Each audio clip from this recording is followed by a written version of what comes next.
नमस्कार। कृषि समाचारों के आज के अंक में आप सभी का स्वागत है। सबसे पहले नजर आज की खास खबरों पर। किसान भाइयों, मधुमक्खियों को कुदरत का सबसे बड़ा पॉलिनेटर माना जाता है।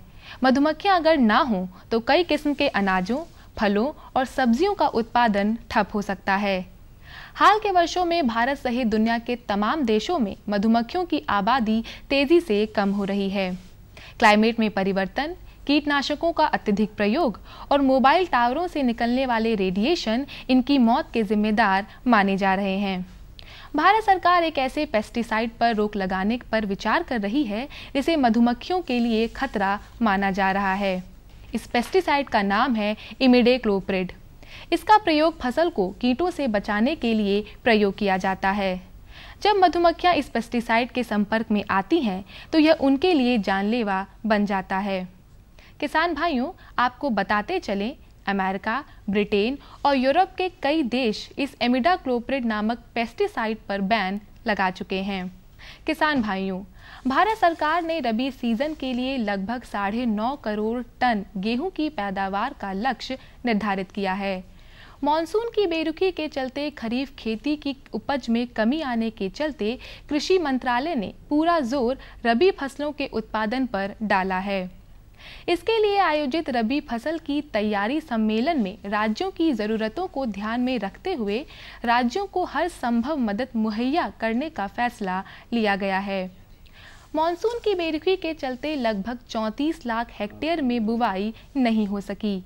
खरीफ पैदावार की संभावित कमी को रबी सीजन में पूरा करने का निर्णय लिया गया है। भारत में अधिकतर खेती मॉनसून आधारित है। इसके चलते अन्य उत्पादन में अनिश्चितता बनी रहती है।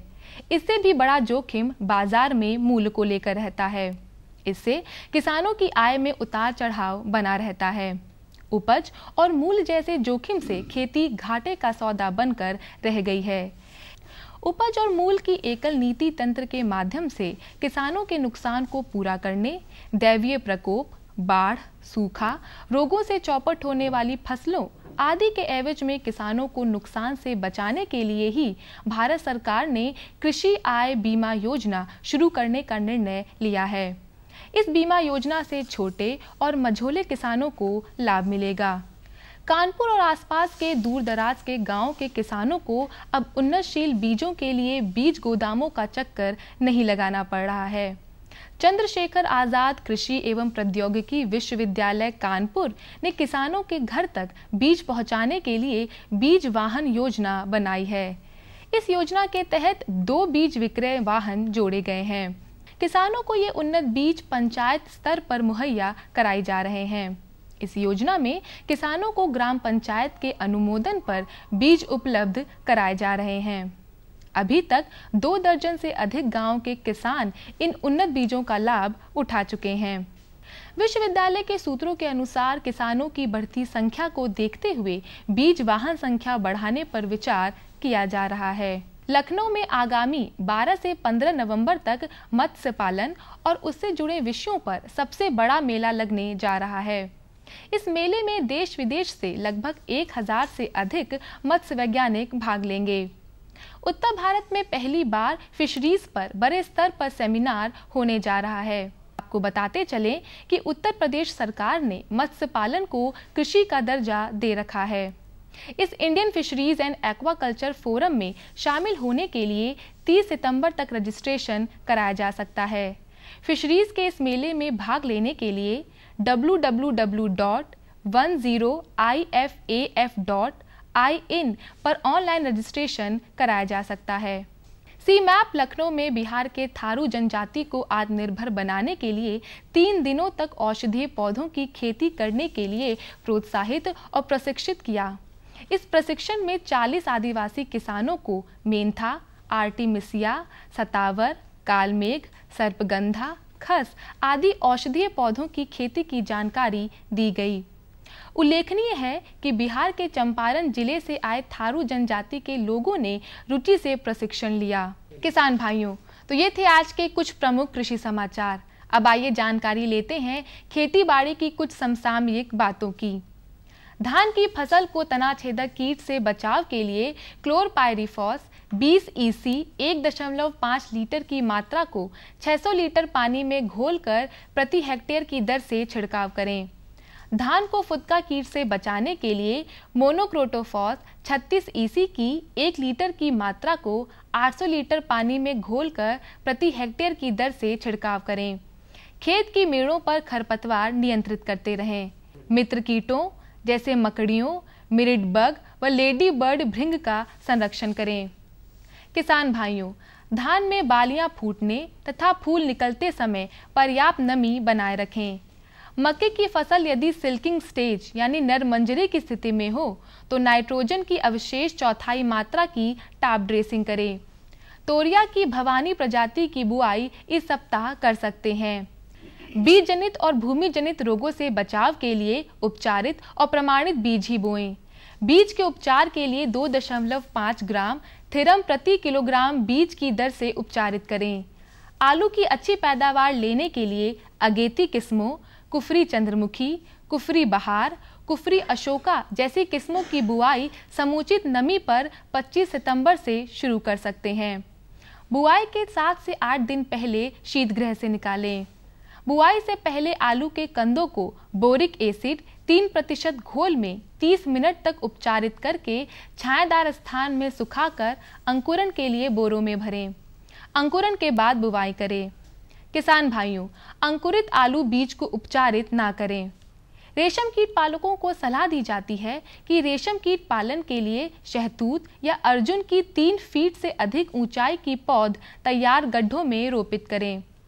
शरतकालीन गन्ने की बुआई के लिए कोशा 8436, कोशा 88230, कोशा 95235, कोशा 96268 और कोशा 98231 जैसी प्रजातियों की व्यवस्था करें। खेती-बाड़ी की इन समसामयिक जानकारी के बाद आइए जानकारी लेते हैं कुछ प्रमुख मंडियों के ताज़ा औसत भावों की।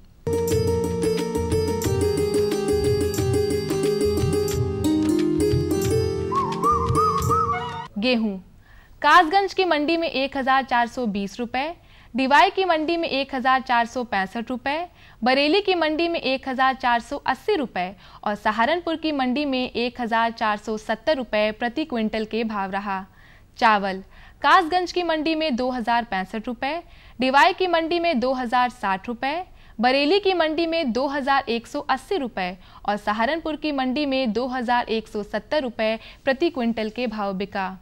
मक्का कासगंज की मंडी में 1225 रुपए, डिवाई की मंडी में 1220 रुपए, बरेली की मंडी में 1320 रुपए और सहारनपुर की मंडी में 1370 रुपए प्रति क्विंटल के भाव बिका।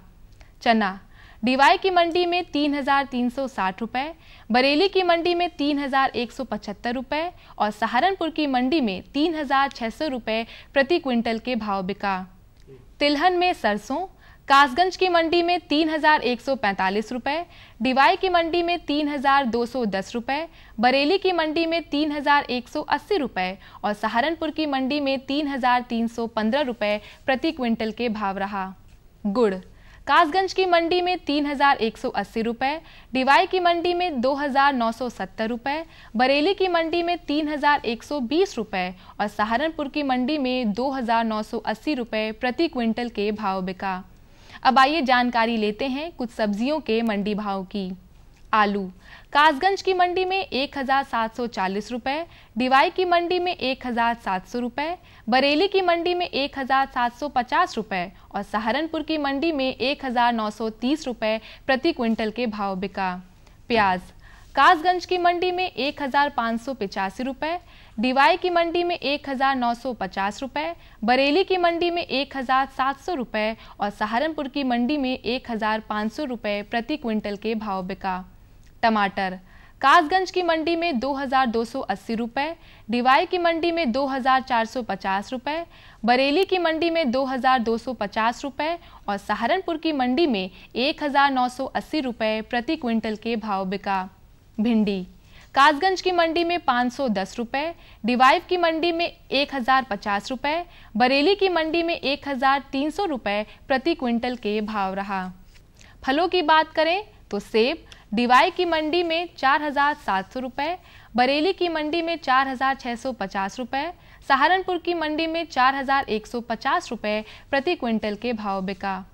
केला कासगंज की मंडी में 1,630 रुपये, डिवाई की मंडी में 1,625 रुपये, बरेली की मंडी में 2,150 रुपये और सहारनपुर की मंडी में 1,050 रुपये प्रति क्विंटल के भाव बिका। तो किसान भाइयों, ये थे आज के कृषि समाचार और औसत मंडी भाव। अगले अंक में हम फिर उपस्थित होंगे कृषि जगत के नई नई जानकारियों के साथ। तब तक के लिए हमें दीजिए अनुमति। नमस्कार। और बताओ। बस। अरे ये क्या भैया जी, बस इतनी सी रासायनिक खाद? किसानी छोड़ रहे हो क्या? किसानी नहीं, नादानी छोड़ रहे हैं। मिट्टी की जांच कराई है। अब तो लालाजी जितनी जरूरत है उतने ही उर्वरक खेत में डालेंगे। हाँ, किसान भाई आज ही अपने जिले की नजदीकी भूमि परीक्षण प्रयोगशाला में मिट्टी की जांच जरूर करवाएं और मिट्टी में पोषक तत्व, नमी व पौधे के विकास को देखते हुए केवल जरूरत के अनुसार ही पोषक तत्व डालें। और हाँ, मिट्टी में गंधक, जस्ता, बोरोन जैसे सूक्ष्म पोषक तत्वों का पता लगाना भी न भूलें। उर्वरक और जैविक खाद के सही उपयोग से भूमि का उपजाऊपन बनाए रखें, उत्पादकता बढ़ाएं, खर्चा घटाएं और बहुमूल्य विदेशी मुद्रा बचाने में भी सहयोग दें। और हाँ, धीमी गति से नाइट्रोजन उपलब्ध कराने वाले उर्वरकों जैसे नीम लेपित यूरिया को प्राथमिकता दें और यूरिया का पत्तों पर छिड़काव करें। अरे वाह, तू तो सचमुच समझदार हो गया रे। अधिक जानकारी के लिए संपर्क करें जिला कृषि अधिकारी या किसान कॉल सेंटर। अम्मा खाना दे दो ना। सबर कर गोलू, अभी दाल नहीं गली है। तू फिक्र ना कर गोलू की अम्मा, अब की बार अपनी दाल खूब गलेगी। क्या मतलब जी? अब की बार NFSM के तहत दाल की पैदावार को बढ़ाने के तरीकों को दिखाने के लिए देश में 1000 क्षेत्र चुने गए हैं, जिसमें हमारा इलाका भी आ गया है। पर इससे हमें क्या फायदा? हमें 5 एकड़ खेती के लिए खाद और कीटनाशक के अलावा बढ़िया बीजों की एक मिनी किट भी मिलेगी। इतनी दाल का करेंगे क्या जी? अरे भगवान, सरकार ने दलहन का समर्थन मूल्य भी खूब बढ़ा दिया है और इनकी खरीद का भी पूरा इंतजाम कर लिया है। इससे आमदनी बढ़ेगी और फिर हमारा गोलू अच्छे स्कूल में जाकर के कृषि वैज्ञानिक बनेगा। हाँ शामू भैया, सरकार कह रही है पूर्वी भारत में भी दूसरी हरित क्रांति आएगी। अरे ये तो पंजाब और हरियाणा में हुआ था, यहाँ तो अनाज की पैदावार अब भी कम है। सरकार की बातों में कुछ तो दम होगा, आखिर यहाँ बारिश 3 गुना होती है। चलो वैज्ञानिक का नंबर मिलाते हैं। अरे वाह, आ गए। नमस्ते सरपंच जी। हाँ भाई, उपजाऊ जमीन की कीमत को पहचानो। जरूरत है सिर्फ सही किस्म और तकनीक अपनाने की। पूर्वी भारत में सरकार कम गहरे नलकूप और बोरवेल के निर्माण के लिए सहायता दे रही है। लेकिन सरकार से और मिलेगा क्या? भरपूर मदद, जमीन की तैयारी से लेकर फसल की कटाई तक तकनीकी सलाह। 1000 हेक्टेयर के सैकड़ों क्षेत्रों में चावल और गेहूं के खास प्रदर्शन भी चल रहे हैं। अरे वाह, फिर तो हमारे खेत भी लहला उठेंगे। क्या ये सपना सच होगा? हाँ जरूर, पूर्वी भारत अब हरित क्रांति का अग्रदूत होगा। आओ हम सब मिलकर कदम बढ़ाएं।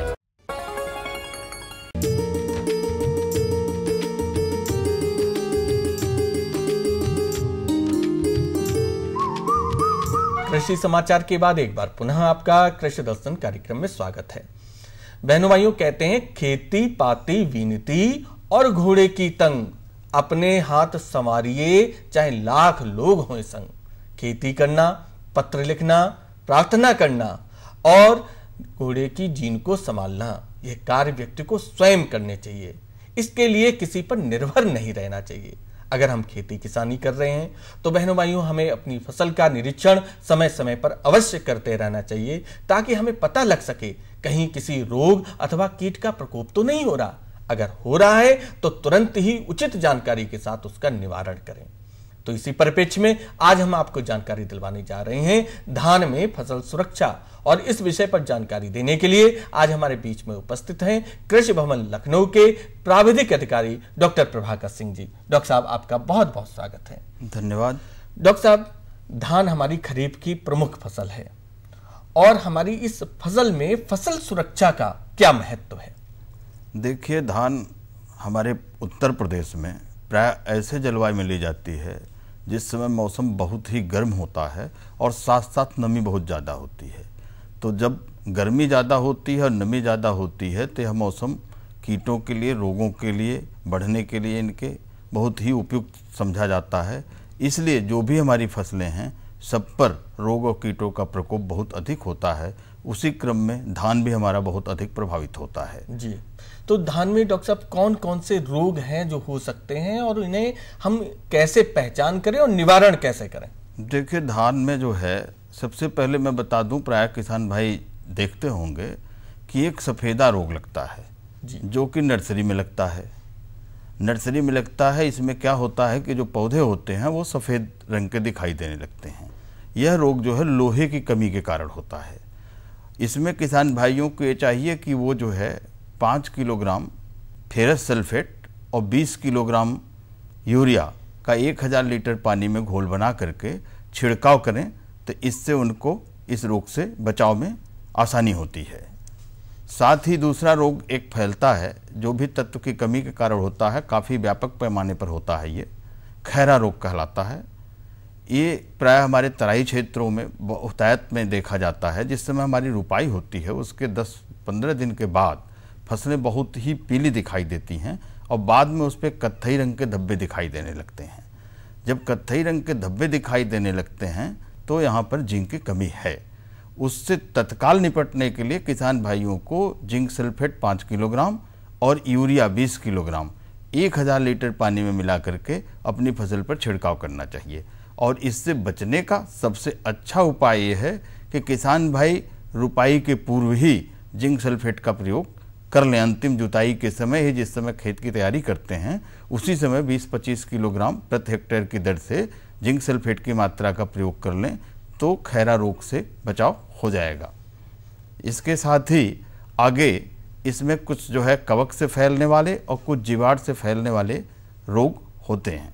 जैसे कि आप देखते होंगे एक सीथ ब्लाइट बोली जाती है, सीथ ब्लाइट, जिसको हिंदी में हम लोग सीथ झुलसा भी कहते हैं या पत्र कुंचल झुलसा भी कहते हैं, जहाँ से पौधा पत्तियों के साथ जुड़ता है, जो पत्तियों का डंठल होता है और पौधे के तने पर चढ़ता है, उसी को हम पत्र कुंचल कहते हैं। और इस पे क्या होता है कि धब्बे बनना शुरू हो जाते हैं, भूरे भूरे रंग करके, भूरे रंग के धब्बे बनने लगते। ये जो धब्बे बनते हैं ये करते क्या हैं, बेसिकली ये करते हैं प्रकाश संश्लेषण को प्रभावित। तो पौधा पूरा खुराक नहीं पाता है। पौधे की जब खुराक नहीं होगी तो बढ़वार कम होगी, जिससे अल्टीमेटली हमारा उत्पादन कम होता है। तो इसको नियंत्रण करने के लिए, जैसे ये दिखाई दे रहा है, तो हमारी एक दवा आती है हेक्साकोनाजोल। ये जो है 50% की 1 लीटर मात्रा, या प्रोपिकोनाजोल एक दवा आती है 25% में 500 ग्राम मात्रा, 800 से 1000 लीटर पानी में घोल बना के छिड़काव करने की ज़रूरत होती है जी। सब अगर इस समय देखा जाए, बारिश कम हुई है, तो इस समय कौन से ऐसे कीट हैं जिनका प्रकोप हमारी धान की फसल पर हो सकता है और उनसे कैसे बचा जा सकता है? देखिए, बारिश कम होने पर सबसे ज़्यादा प्रकोप तो जो तराई क्षेत्र नहीं है, जहाँ पानी कम लगता है, वहाँ पर दीमक का आता है। दीमक का आता है। दीमक से सभी लोग परिचित हैं, अक्सर लोग पहचान जाते हैं, उसका सिम्टम भी अपने आप दिखाई देने लगता है। इसमें ज़्यादा कुछ नहीं है। क्लोरोपाइरीफास 3 से 4 लीटर प्रति हेक्टेयर की मात्रा में प्रयोग की जाती है। आप सिंचाई की पानी के साथ देते हैं। अच्छा, जब सिंचाई कर रहे हैं तो उसी समय हम दे सकते हैं? उसी समय सिंचाई के पानी के साथ दे दें। तो उसको ऐसा करना पड़ता है कि इसका जो डिब्बा होता है उसमें एक हल्का सा छेद करके और एक कोई लकड़ी का स्टैंड वगैरह बना के नाली पर रख दें आप जी। और उस समय जो है वो पानी जब बहता जा रहा है उसी के साथ साथ दबा भी जा रही है, वो गिरता जाएगा बूंद बूंद करके, तो उसी के साथ वो पूरे जो है धान के खेत में फैल जाएगा और इसका नियंत्रण हो जाएगा जी। इसी तरह जो है हमारी जड़ की सूड़ी, कहने के लिए तो बहुत उस तरह का कीट नहीं है, सामान्य कीट। हाँ, जब आप जड़ पौधे को उखाड़ेंगे तो चावल की तरह छोटी छोटी जड़ों में कीड़े दिखाई देंगे, इसको जड़ की सूड़ी कहते हैं। इसके लिए भी यही दवा बड़ी अचूक होती है। ऊपर से कोई लक्षण दिखाई नहीं देगा अगर जड़ की सूड़ी में, हाँ, पौधा सूखने लगता है। जिस समय रोपाई होती है उसके 10-15 दिन बाद पौधे के अंदर सिम्टम आने लगता है, पौधा सूखने लगता है। तो आप उखाड़ के देख लें कि कहीं इस समस्या का तो प्रकोप नहीं है। इसके बाद जैसे इस समय कभी कभी तना छेदक दिखाई देता है, तनाछेदक कीट के लिए जो है इसमें क्या होता है कि कीट ये पहले से ही जमीन में घुस जाता है और धीरे धीरे यह बढ़ते हुए आता है और मुख्य तने को काट देता है। अच्छा, जमीन से ही ऊपर आता है? जमीन से ऊपर आता है, ऊपर से नहीं घुसता। अच्छा, ये जमीन के अंदर से आता है जी। मतलब आप ऐसे पहचान भी नहीं पाएंगे जब तक वो छेद नहीं देखें। तो वो जो है मेन जो तना होता है उसको काट देता है, पौधा सूख जाता है। इसके लिए कार्बाफुरान 3G 20 किलोग्राम से 25 किलोग्राम की मात्रा का छिड़काव रिकमेंड किया जाता है। सबसे बड़ी पहचान ये है कि जैसे ही धान के पौधे को आप पकड़ेंगे उसका मुख्य तना बिना ताकत लगाए खड्ड निकल आएगा। इसको अंग्रेजी भाषा में हम लोग डेड हार्ट भी कहते हैं। इस तरह की समस्या दिखाई दे तो समझ लेना चाहिए कि ये जो है तना छेदक लग गया है। इसी के साथ पत्ती लपेटक कीट भी लगता है। पत्ती लपेटक कीट जो लगता है यह क्या करता है कि पत्ती को दोनों किनारों को पत्तियों को एक में जोड़ देता है और उसके अंदर अपने चला जाता है। जब ये अंदर चला जाता है तो जितने हरे भाग हैं उसको खुरच के खा जाता है। आप जब किसान भाई खेत में जाएंगे धान के तो देखेंगे कि सफ़ेद सफ़ेद पट्टी टाइप का पूरा खेत में पड़ा हुआ है। इसके लिए क्यूनाल फास 25 EC की दवा आती है। 1.5 लीटर मात्रा 800 लीटर पानी में या 1000 लीटर पानी में घोल बना करके वो छिड़काव करके इस बीमारी से बच सकते हैं जी। इसके आगे मैं जो सबसे प्रमुख कीट बताने जा रहा हूँ ये प्रायः बहुत बड़े क्षेत्र में कभी कभी प्रकोप होता है। भूरा फुदका कीट, ब्राउन लीफ हॉपर भी इसको बोलते हैं। यह 3-4 मिलीमीटर का यह बिल्कुल पौधे के रसों को चूस जाता है। इसके सबसे बड़ी पहचान ये है कि चकत्ते में खेत पूरा पौधा सूख के पुआल की तरह हो जाएगा और खेतों में बिल्कुल गोल गोल आकार के जगह जगह जगह जगह करके बिल्कुल पैच में क्यारियों के टाइप पर सूखापन दिखाई देगा। इससे पूरी फसल जो है बर्बाद हो जाती है। किसान भाइयों को बहुत ही आर्थिक क्षति होती है। तो नियंत्रण इस पर कैसे करें डॉक्टर साहब? इसका नियंत्रण 4-10G एक दवा आती है 10 किलोग्राम या क्लोरोपाइरिफास ये जो है 20 EC की 1.5 लीटर मात्रा का छिड़काव 1000 लीटर पानी में मिला करके अगर करें तो इस पर नियंत्रण हो जाता है। जी डॉक्टर साहब, आपने इतनी उपयोगी जानकारी दी हमारे किसान बहन भाइयों को, इसके लिए आपको बहुत बहुत धन्यवाद।